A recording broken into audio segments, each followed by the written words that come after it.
Located on the Adriatic Sea in the southernmost part of the nation of Croatia is the city of Dubrovnik. Founded in the 7th century, it rose in prominence and became one of the leading city-states in Europe. It was a major competitor with Venice in the region and had complicated relations with both the Byzantine and Ottoman empires. It was the site of one of the most brutal sieges in post-World War II Europe, and today has become one of the top tourist destinations in the world. Learn more about Dubrovnik, its long and complicated history, on this episode of Everything Everywhere Daily.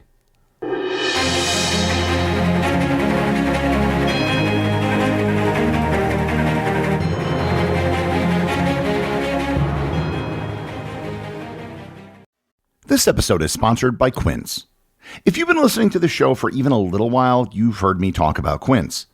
The reason why I have such good things to say about them is because Quince has hit the trifecta by offering products that are low cost, high quality, and easy to purchase and return online. They can do this because they work directly with top artisans and cut out the middleman. This is how Quince gives you luxury pieces without the crazy markups. I had someone over at my place the other day and they asked me, "Where's that Quince blanket you talk about?" And I said, "It's right there." And they checked it out and said, "Wow, that's really a nice blanket." And I was like, "Yeah, it is." If you're looking for men's or women's clothing, home goods, or travel accessories, you owe it to yourself to check out Quince. Go to quince.com/daily for 365-day returns plus free shipping on your order. That's QUINCE.com/daily to get free shipping and 365-day returns. Quince.com/daily. This episode is sponsored by Mint Mobile. Summer is just around the corner, and the folks at Mint Mobile have a hot take. Getting a summer bod is out, and getting your savings bod is in. This spring and summer, we want skimpy wireless bills and fat wallets. And with premium wireless plans for just $15 a month, you can have both without breaking a sweat or the bank. With Mint Mobile, I am able to use the exact same network on the exact same cell towers as I used before with my exact same phone and exact same phone number. What is different are the monthly bills, which are a lot less. All plans come with high-speed data and unlimited talk and text delivered on the nation's largest 5G network. This year, skip breaking a sweat and breaking the bank. Get your summer savings and shop premium wireless plans at mintmobile.com/EED. That's mintmobile.com/EED. Upfront payment of $45 for 3-month 5GB plan required, equivalent to $15 a month. New customer offer for first 3 months only, then full price plan options available. Taxes and fees extra. See Mint Mobile for details.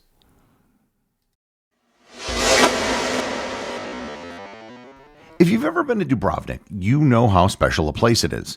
And if you haven't been to Dubrovnik, you owe it to yourself to visit someday. Hopefully, by the end of this episode, you'll understand some of the reasons that make it so special. Dubrovnik, known as the Pearl of the Adriatic, has a remarkable history that spans over 1,400 years. The story of Dubrovnik starts with the Slavic migration into the Balkans. The Slavic migration to the Balkans occurred primarily between the 6th and 7th centuries during a period of significant upheaval in the Byzantine Empire. Originating from areas in what is now eastern Poland, Ukraine, and Belarus, Slavic tribes began moving southward due to a combination of population pressure, climatic shifts, and the weakening of imperial borders caused by frequent invasions and internal instability. Initially raiders, the Slavs gradually transitioned into settlers. I haven't done a full episode on the Slavic migration yet, but it's definitely going to be the subject of a future one. According to legend and tradition, Dubrovnik was founded in the 7th century by refugees of the Roman city of Epidaurus, which is modern-day Savtat, which was destroyed by the invading Slavs. These refugees established a settlement on a rocky island called Lave, which eventually became Ragusa, the Latin name for Dubrovnik. Meanwhile, Slavic tribes settled on the mainland, creating a settlement called Dubrava, which means oak grove in Slavic. Over time, the two communities, Latin-speaking Ragusa and Slavic-speaking Dubrava, merged physically and culturally, eventually forming a unified city called Dubrovnik. For centuries, the cities maintained both names, Ragusa in the Romance-speaking world and Dubrovnik in the Slavic one. These early settlers faced a harsh environment, but the defensible position proved invaluable. The narrow sea channel separating the island from the mainland was gradually filled in, creating the infamous main street today known as the Stradun. The engineering feat unified the two settlements and formed the heart of the old town that we see today. During these formative centuries, Dubrovnik was under the nominal protection of the Byzantine Empire, although it maintained considerable autonomy. The city developed maritime trade, established its first defensive walls, and began crafting its identity as a multicultural trading center connecting east and west. By the 12th century, Dubrovnik had evolved into a city with its own local governance. This period marked the city's emergence as a significant maritime power, although still technically under various overlords. They were under Byzantine rule until 1204, the Venetians from 1205 to 1358, and the Hungarian-Croatian kingdom starting in 1358. The Venetian period significantly influenced Dubrovnik's development, introducing aspects of its legal system and government structures. However, Dubrovnik always maintained a degree of independence, allowing it to develop its own distinctive identity. The watershed moment came in 1358 with the Treaty of Zadar, when Dubrovnik recognized Hungarian-Croatian sovereignty while effectively becoming independent. This marked the birth of the Republic of Ragusa, also known as the Dubrovnik Republic, which would survive for 450 years. During this period, Dubrovnik established many of its key institutions, including the rector as head of state, the Great Council, the Senate, and the Small Council. The aristocratic families who made up the Great Council controlled governance through a sophisticated republican system designed to prevent any single family from gaining too much power. The rector, who was the titular head of state, served for just 1 month at a time, an extraordinary check on individual ambition. The 15th and 16th centuries represented Dubrovnik's golden age. With the fall of Constantinople to the Ottoman Turks in 1453, Dubrovnik adapted to the new geopolitical reality with remarkable diplomatic skill. In 1548, the Republic began paying an annual tribute to the Ottoman Sultan, securing favorable trade privileges through the vast Ottoman Empire. This pragmatic approach, being Christian but maintaining good relations with the Muslim Ottomans, allowed Dubrovnik to flourish when other Mediterranean city-states struggled. Dubrovnik earned renown for skillfully maintaining the delicate equilibrium between Christian Europe and the Ottoman Empire. The city developed a formidable merchant fleet that stood as a worthy rival to those of Venice and Genoa, complemented by its sophisticated shipbuilding industry centered in its arsenal known as the Orson. The Republic established an impressive network of trading colonies that stretched across the Mediterranean and throughout the Balkans. Financially innovative, Dubrovnik pioneered the development of maritime insurance and implemented advanced financial instruments that facilitated its commercial success. The considerable wealth generated by these activities funded an impressive array of public works and cultural achievements. Most of Dubrovnik's most magnificent architectural treasures dates from this golden age. During this time, the city expanded its defensive walls into the impressive form that we see today, constructed the stately Rector's Palace as the seat of government, and built the elegant Spinoza Palace, which served administrative and commercial functions. Religious structures flourished as well, including the Franciscan monastery with its pharmacy, recognized as one of Europe's oldest continually operating pharmacies, and the imposing Dominican monastery. The cityscape was further enhanced by numerous churches and public fountains that provided both practical utility and aesthetic beauty for residents and visitors alike. On April 6, 1667, one of the most catastrophic events in the history of the Adriatic coast occurred when an earthquake hit Dubrovnik, marking a major turning point for the Republic of Ragusa. Occurring at around 8 a.m. in the morning, the earthquake struck with tremendous force, destroying most of the city's buildings and killing thousands of people. The estimated magnitude of the quake is believed to have been at least between 6.3 and 7, with its epicenter likely located near the city, possibly beneath the Adriatic Sea or in the surrounding mountains. The violent tremors collapsed churches, monasteries, palaces, and homes throughout the city. The Rector's Palace, a symbol of the Republic's governance, was ruined, and the rector himself, Simone Ghitaldi, was killed. Fires broke out in the aftermath, spreading uncontrollably through wooden debris and reducing much of the city to ash. The human toll was devastating, with estimates suggesting that over 5,000 of the city's inhabitants perished, including a significant portion of the noble class and governing officials.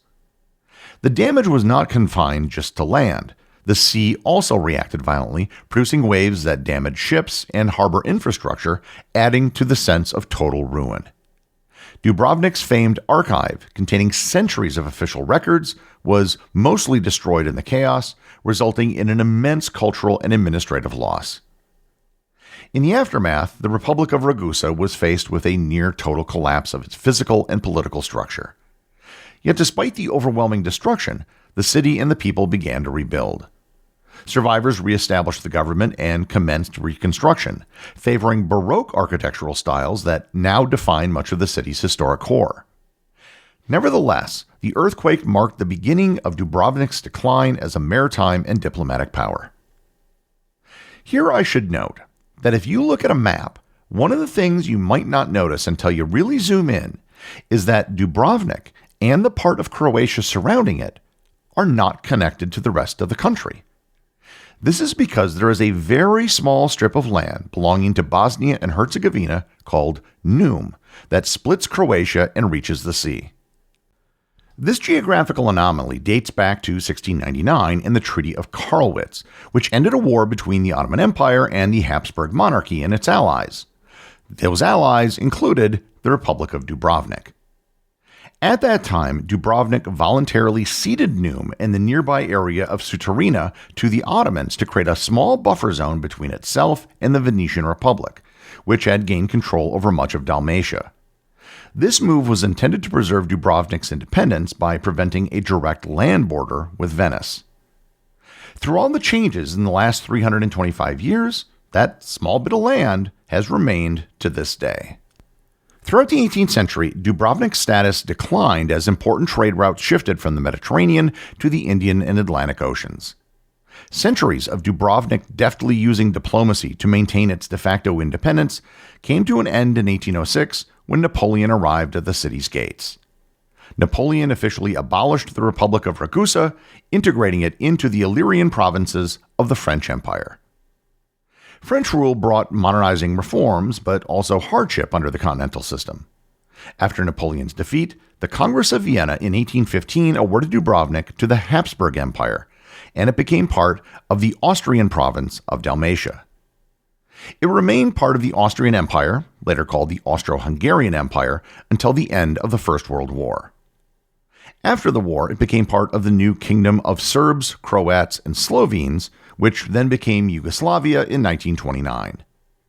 During World War II, the city was occupied by both Italian and German forces. In the communist era, from 1945 to 1991, Dubrovnik developed as a premier tourist destination and was no longer the seat of power that it had once been. Things changed dramatically for the city with the dissolution of Yugoslavia. The siege of Dubrovnik took place between October 1991 and May 1992 during the Croatian War of Independence, when the Yugoslav People's Army, primarily composed of Serbian and Montenegrin forces, launched an attack on the historic coastal city despite its lack of strategic military value. The offensive aimed to demoralize Croatia and potentially annex parts of the Dalmatian coast.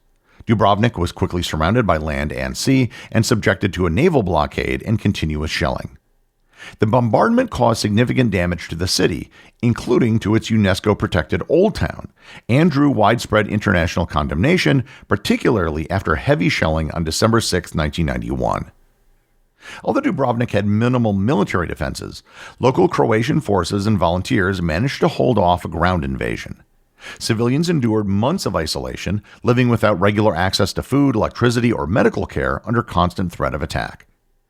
As international pressure mounted and Croatia gained broader diplomatic recognition, the Yugoslav army began a gradual withdrawal in 1992.